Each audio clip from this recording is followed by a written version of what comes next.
Welcome everyone. My name is Gabby Singh and I work on the product growth team here at Turnitin. And this is the third of 5 sessions in our summer integrity series. And each week we're exploring how educators can weave in academic integrity into the student journey. So today we're midway through our series and we're reviewing the 5 tips on using technology to encourage original writing.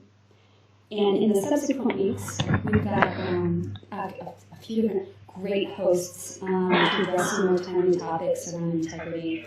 And they're intended to be really short and informative and valuable for anyone interested in exploring more about weaving integrity into the academic journey for students.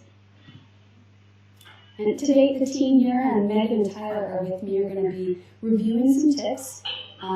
You'll be muted, but please stay active with us on chat, and they'll try to answer questions as we go, or we'll save some time at the end as well.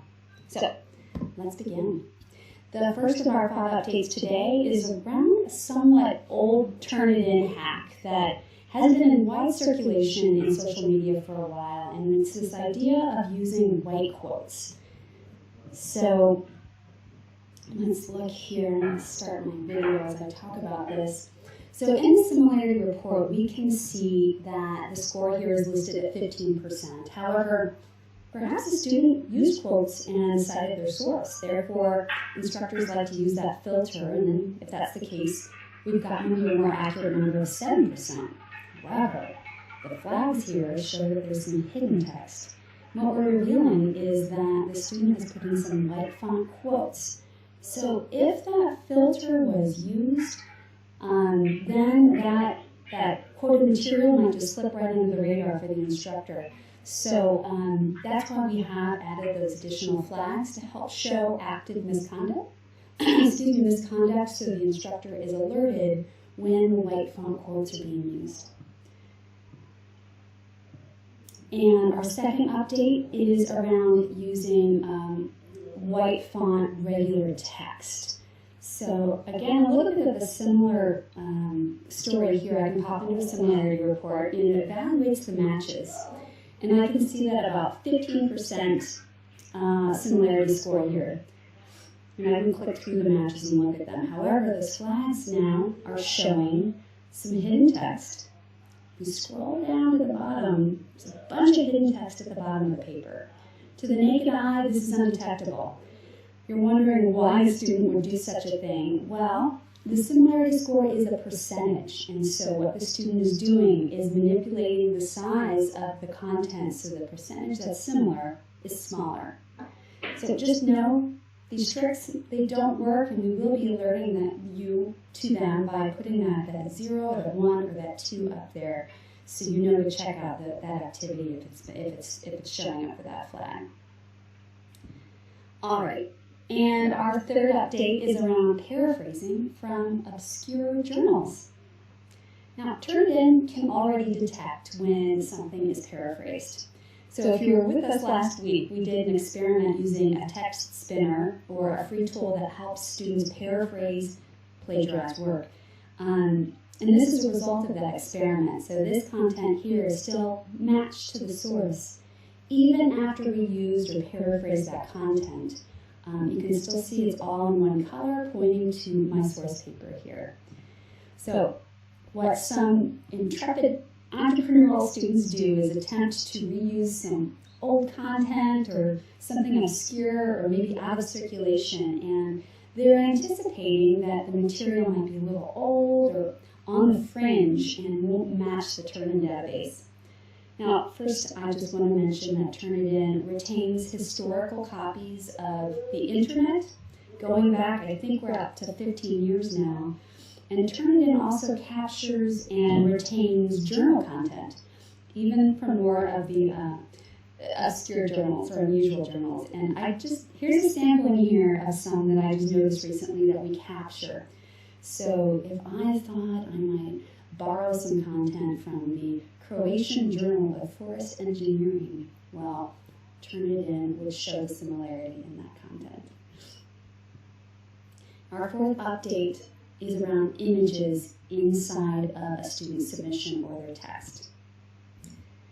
Now, We're looking at a similarity report here again. Everything looks usual. There are the matches, and now you can see here, I'm gonna look at the matches that are showing up, and I'm gonna drag my mouse over that content. You notice it just skipped over that paragraph. And the reason for that is this is a known trick that students do, and that same content is dropped at the bottom. You can see it matches at the bottom. Students will take an image of some maybe unsighted text or maybe plagiarized work and embed the image into the flow of the document. So again, the naked eye might not see it, but they're hoping then that if it's an image, the database won't match to it. So this is something that you want to be out on the lookout for. We are working to add this as one of our flags in the future. It's not something that's on our roadmap yet, but we're working to add that capability as well so you can know when that's happening. For now, just if you have any doubt, just drag your mouse down really quickly and see if you have any jumps. And at that moment, then you can investigate to see if you have images embedded in the text. All right, are we ready on 5? Our final update is around the growing problem of contract cheating. Now, contract cheating is an industry term used to describe when a student submits an assignment that was written or authored by someone else. And this has been an issue up until now because when you look at the similarity report with Turnitin, all of this is about matching. This is content that matches something else that exists in the world. But when a student uses fresh content that's unique, that was specifically written for the student, then that's not actually going to be serviced by the Turnitin that you might know of.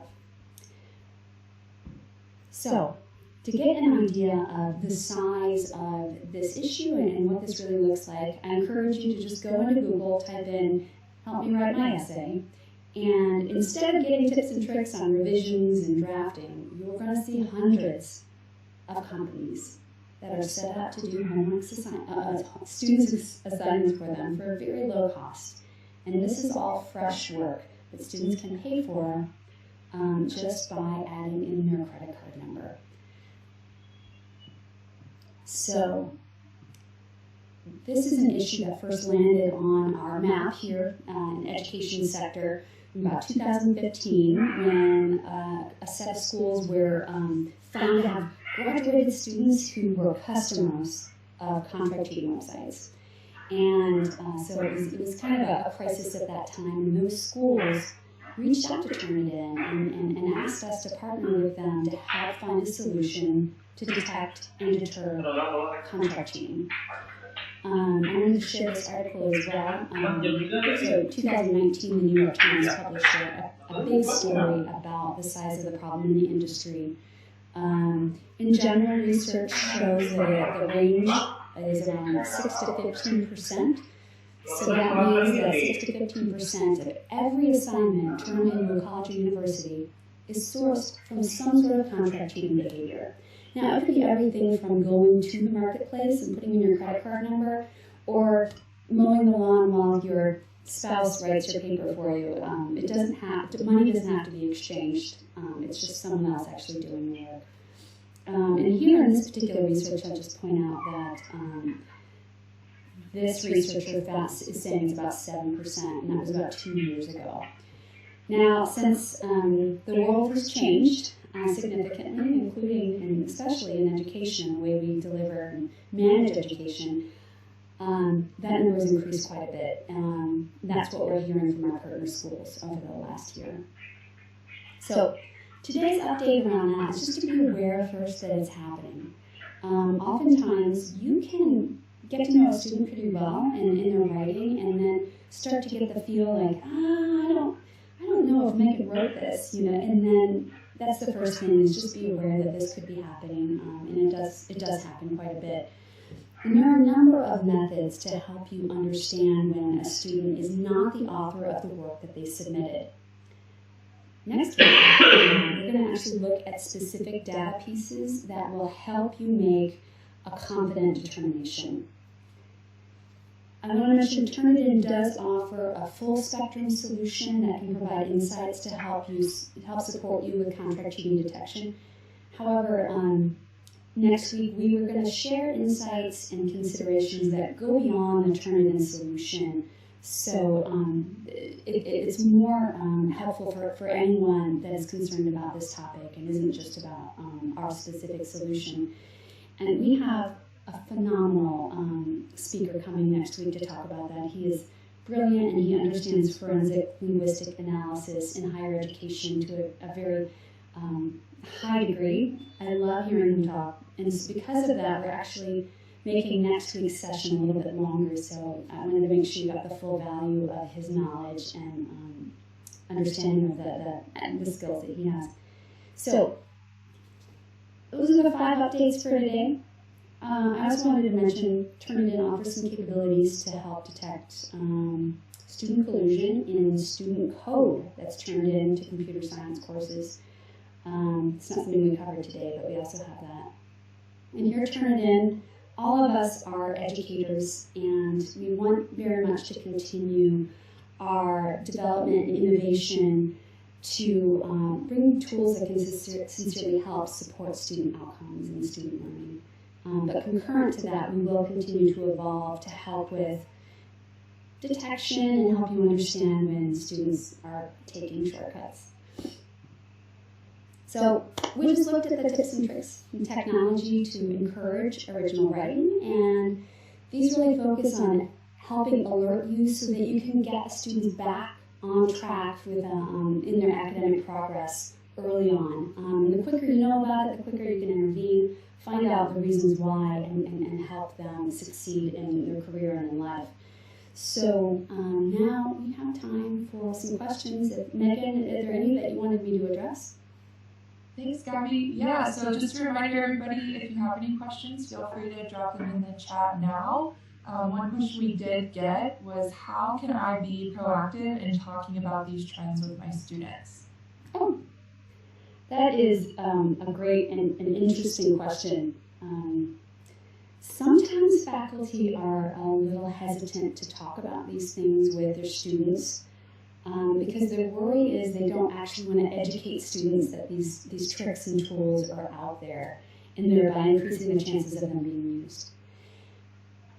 However, many thought leaders across the globe, including our partners, some of our partner schools and the partner schools inside of the ICAI, and that's the International Center for Academic Integrity, do recommend having an open and honest communication with your students about these topics.